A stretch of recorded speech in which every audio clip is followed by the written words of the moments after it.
St. John 14:24. He that loveth me not, keepeth not my sayings. And the word which ye hear is not mine. The word that you hear is not his. It's not Mashayach Yahawashi, but the Father's which sent me.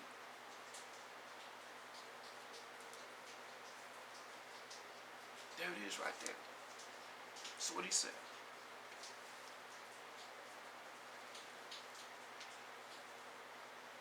St. John 13:35. By this shall all men know that ye are my disciples, if ye have love one to another. You gotta have love one to another. That's how you're gonna be a disciple of Mashayach Yahawashi. Look at 2 Maccabees, 9th chapter, in the Apocrypha. 2 Maccabees 9:9.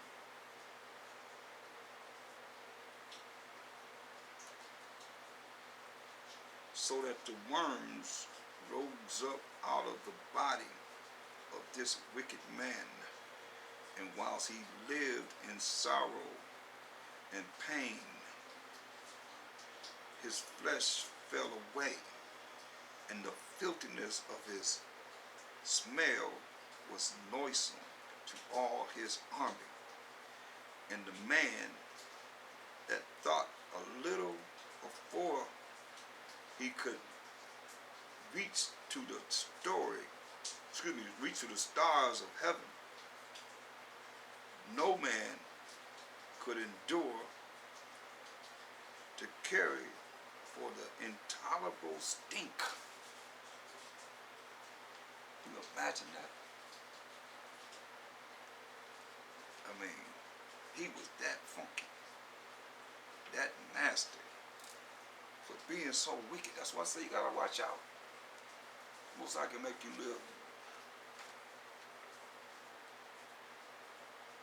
and die a horrible death.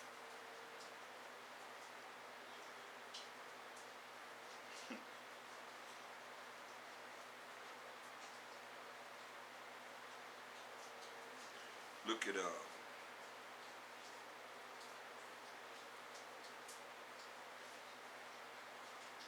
Because this man was very, very wicked.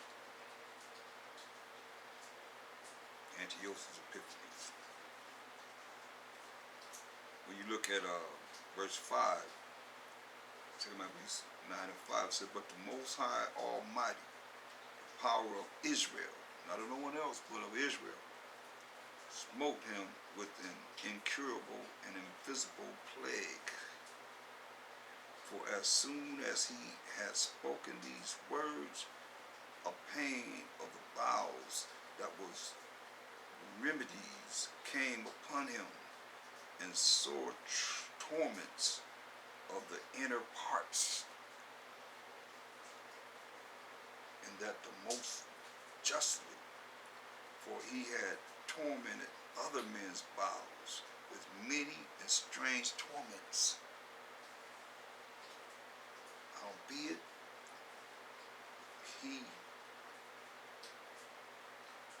nothing at all ceased from his bragging, but still was filled with pride. This Edomite, Antiochus Epiphanes, breathing out fire in his rage against the Jews, against the children of Israel, and commanding to haste the journey. But it came to pass that he fell down from his chariot, carried violently, so that having a sore fall, all the members of his body were much pain. See, he fell off his chariot. Something else, y'all. That's why I say they can do whatever they want to do, but we have a history of how the Most High allowed them to end up. That's why I love to read about our story. This man was really wicked. Defiled our temple, defiled our, they were sacrificing swine and and having the abominable things that was against the law that happened, took away the Bibles, burned the Bibles up, rent the Bibles up. And Israel was part of it, just like they are today. But just the payback. So don't think that just because these wicked people are doing the things they're doing to our people, that there's no payback. There is a payback. You better believe it. We're reading one of them right here. I love it. Because it's real.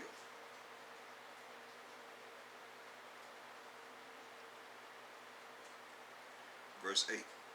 And thus he that a little afore thought he might command the ways of the sea.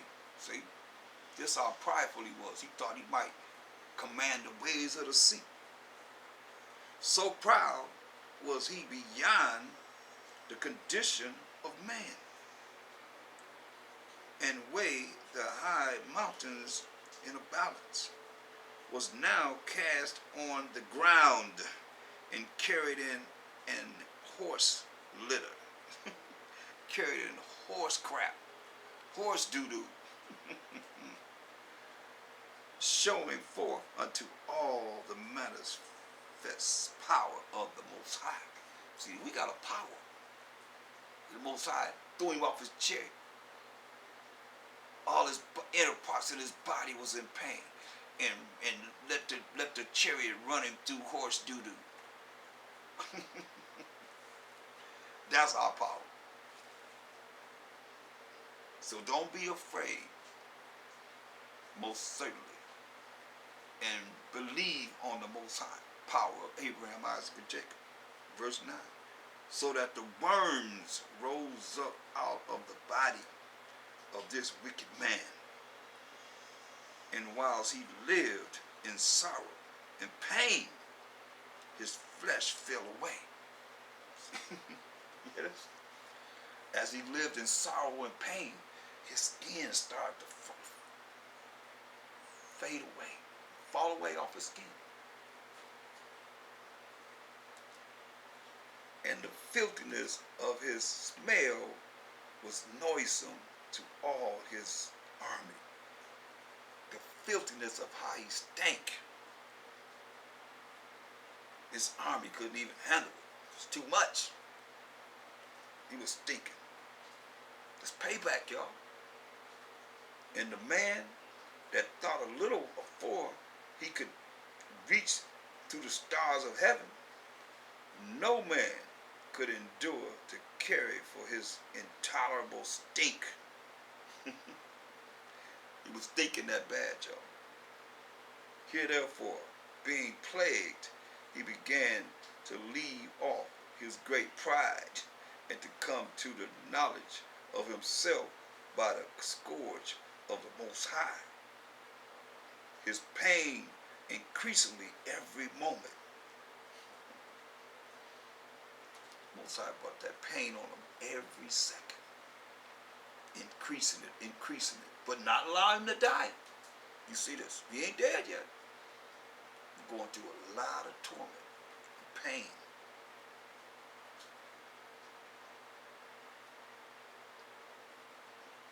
And when he himself could not abide his own smell, he said these words, it is meet which is right to be subject unto the Most High, and that a man that is mortal should not proudly think of himself as if he were the Most High. Hear that? But look what he had to go through. Do we have to go through all of this before you realize you ain't no Most High? None of y'all. Especially our enemies. This wicked person vowed also unto the Most High, who now no more would have mercy upon him, saying thus, that the holy city to the which he was going in haste to lay it even with to the ground, even with the ground to lay it, the holy city, Jerusalem going to lay it to the ground, taking out everything that stood. and to make it a common burying place, he would set at liberty. He's going to not do what he's planned to do. And as touching the Jews, whom he had judged not worthy so much as to be buried, but to be cast out with their children to be devoured of the fowls and wild beasts, he would make them all equals to the citizens of Athens. Look what he had to go through to do this. In the holy temple, which before he had spoiled, told you he was sacrificing swine flesh and all kind of abominable things in the temple, he would garnish with goodly gifts and restore all the holy vessels with many more. And out of his own revenue treasury, defray the charges belonging to the sacrifices. Yeah, and that also he would become a Jew himself. Get out of here. And go through all the world that was inhabited and declare the power of the Most High. But for all this, his pains would not cease. The Most High ain't stopped vexing him. He said all that, but the Most High didn't stop vexing him, because he the one that wounded, he the one that healed. See, but for all this, his pain would not cease. For the just judgment of the Most High was come upon him. See that? The just judgment of the Most High has come upon him. That's going to come upon all these wicked people that's coming against us now. And we can call on the Most High to remember how he did Antiochus, to get our enemies of how they doing us right now. Better believe it. We got a power. And that power is the power of Abraham, Isaac, and Jacob. Ain't nobody going to get rid of it.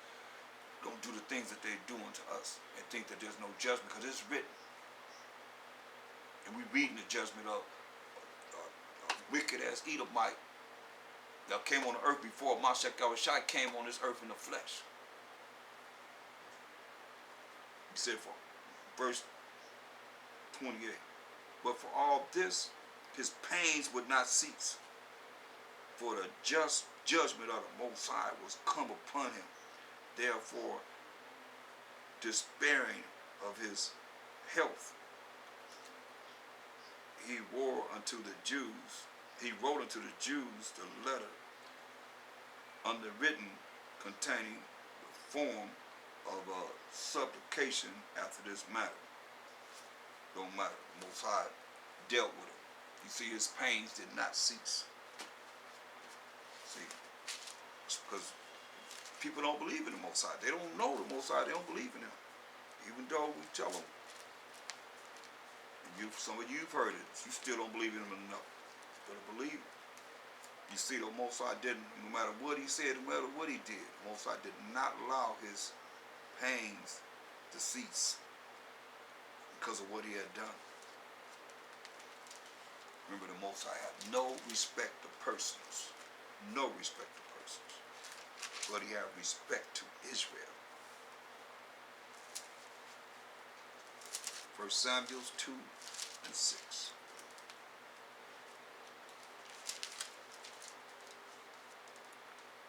The Most High killeth and maketh alive. He bringeth down to the grave and bringeth up. The Most High maketh poor and maketh rich. He bringeth low and lifteth up. He raises up the poor out of the dust and lifteth up the beggar from the dunghill, to set them among princes and to make them inherit the throne of glory. For the pillars of the earth are the Most High's, and he hath set the world upon them. That's right. That's our power. See, people don't know him. But think again. The Most High killeth, the Most High maketh alive.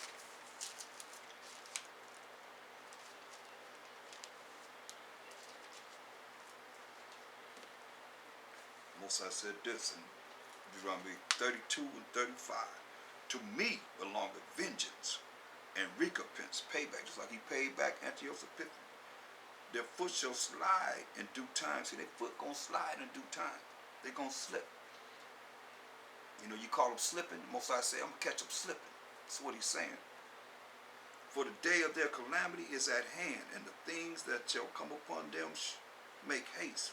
For the Most High shall judge his people and repent himself for his servants. When he seeth that their power is gone, when he see our power is gone, and there is none shut up or left, says, and he shall say, where are their gods, their rock in whom they trusted? You know, two-thirds of people going to be still believing in the way of this world. They say, where's your gods now? Your rock in whom you trusted. Was to eat the fat of their sacrifices and drank the wine of their drink offerings. Let them rise up and help you and be your protection. See, we need the Most High. That's what he said. If you ain't in the spirit, what he say? Hey, where's your power at now?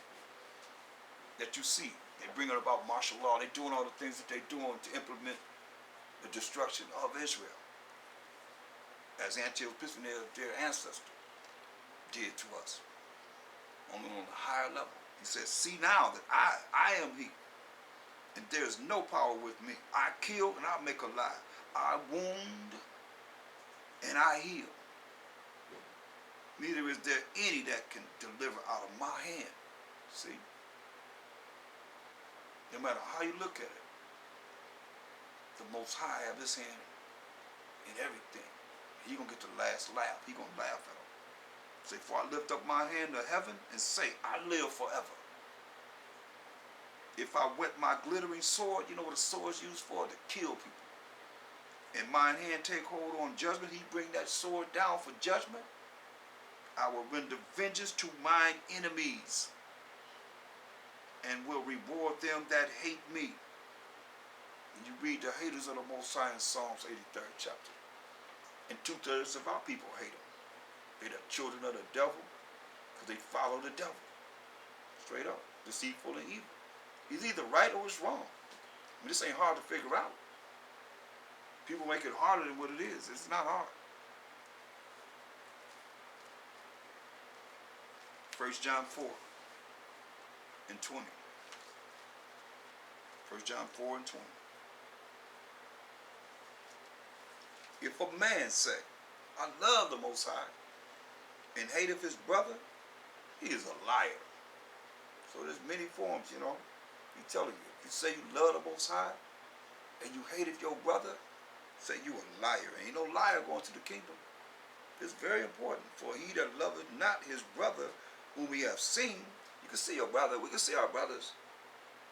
How can he love the Most High whom we have not seen?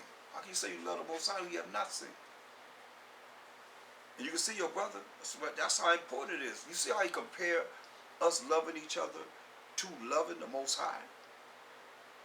That's a real deep, the most deepest comparison we could have. That we gotta love each other like we love the Most High who we have not seen, and the Mashayach Yahawashi who we have not seen. You say you love them, but how you gonna say you love them who you have not seen? You can't love your brother. And this commandment have we from him, that he who loveth the Most High and the Mashayach Yahawashi love his brother also. See? That's part of the commandment. You can go back to the law. It's just, I mean, that's like I said, I read to you, that's what they read, the law and the prophets. So he's just giving you the law.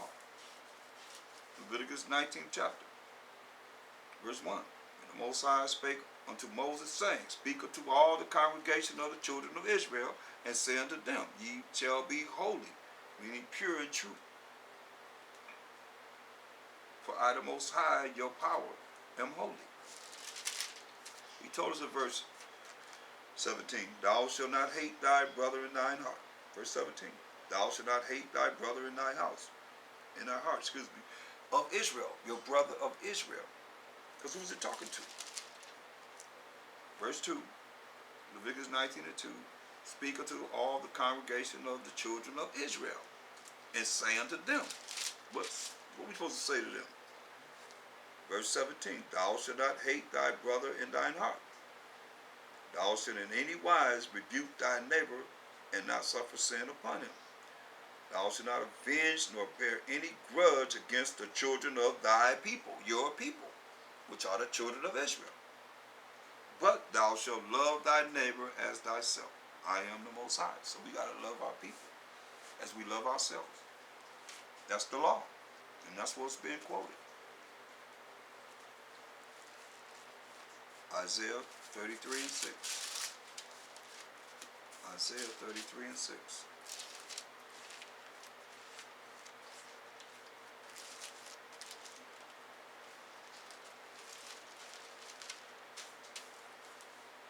And wisdom and knowledge shall be the stability of thy times and strength of salvation. The fear of the Most High is his treasure. See, this wisdom and knowledge shall be the stability of our times. The wisdom and knowledge of the scriptures as you apply them in your life, especially when the book is closed. That's what it's about, people. When this book is closed, now you got to apply these laws, statutes, commandments in your life. The faith in the Mashayach Yahawashi, going to the Most High in your life. Being examples, being illuminated in your life. Making that change, becoming a new creature, being born again, becoming that new man or that new woman,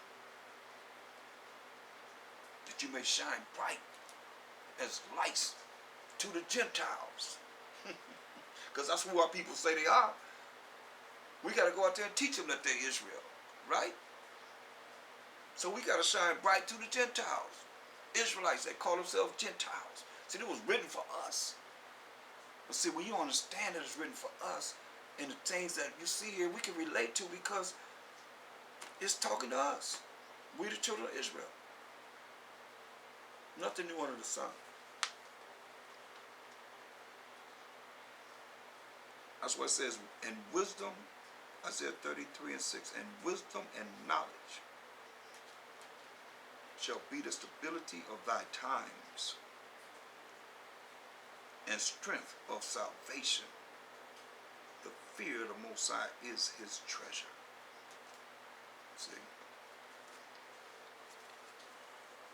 The fear of the Most High is his treasure. And the fear of the Most High is the beginning of knowledge. And wisdom is the proper application of this knowledge as you had a fear of the Most High.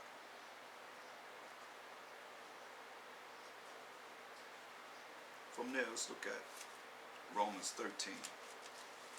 Romans the 13th chapter.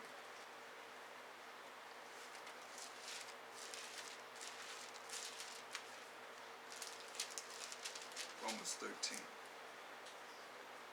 and 8. Owe no man anything but to love one another.